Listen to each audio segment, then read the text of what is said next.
السلام علیکم پیارے بچوں، کیسے ہیں آپ سب؟ امید کرتی ہوں آپ سب ٹھیک ٹھاک ہوں گے۔ آج میں آپ کو ایک کہانی سناتی ہوں جس کا نام ہے جنگل کی کہانی۔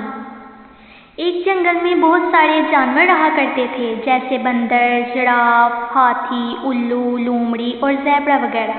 یہ سب ایک دوسرے کے ساتھ بہت خوش تھے۔ یہ جانور ایک دوسرے کو نقصان نہیں پہنچاتے تھے۔ یہ ہمیشہ ایک دوسرے کا بھلا سوچتے اور ہنسی خوشی رہتے تھے، اور اگر ان کو بھوک بھی لگتی تو یہ کمزور سا جانور کھا لیتے تھے۔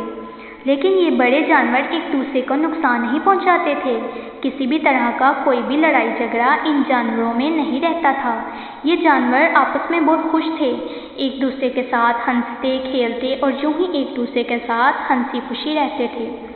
ایک دن وہ جب سب جانور کھیل رہے تھے تو انہوں نے دیکھا کہ جنگل میں ایک نیا جانور آیا ہے۔ وہ سب دیکھنے لگے۔ انہوں نے دیکھا کہ ایک لومڑی جو ایک جنگل چھوڑ کر دوسرے جنگل یعنی ہمارے جنگل میں آ گئی ہے۔ ان سب لوگوں نے لومڑی کو روکا اور پھر انہوں نے لومڑی سے پوچھنا شروع کر دیا۔ وہ سب لومڑی سے پوچھنے لگے کہ تم کون ہو اور کہاں سے آئی ہو اور کیا کرنے آئی ہو ہمارے جنگل میں؟ لومڑی بتانے لگی کہ میں دوسرے جنگل سے آئی ہوں اور میں وہاں بہت پریشان تھی۔ سب جانور مجھ پر ظلم کرتے تھے، اسی لیے اب میں نے وہ جنگل چھوڑ دیا ہے اور اب میں نئے جنگل میں آ گئی ہوں۔ پھر سب اس لومڑی کو لے کر جنگل کے بادشاہ شیر کے پاس چلے جاتے ہیں۔ وہ شیر کو سارا واقعہ بتاتے ہیں کہ کس کس طرح لومڑی آئی ہے۔ پھر شیر لومڑی سے پوچھتا ہے کہ تم یہاں کیوں آئی ہو؟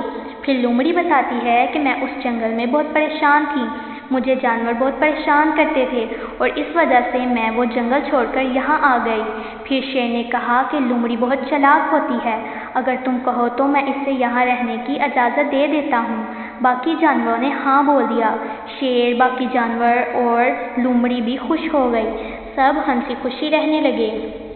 تو پیارے بچوں، کیسی لگی آپ کو آج کی کہانی؟ اگر آپ کو میری کہانی پسند آئی ہے تو میرے چینل کو سبسکرائب کریں، لائک اور شیئر کریں اور میری نئی آنے والی ویڈیو کا انتظار کریں۔ اللہ حافظ۔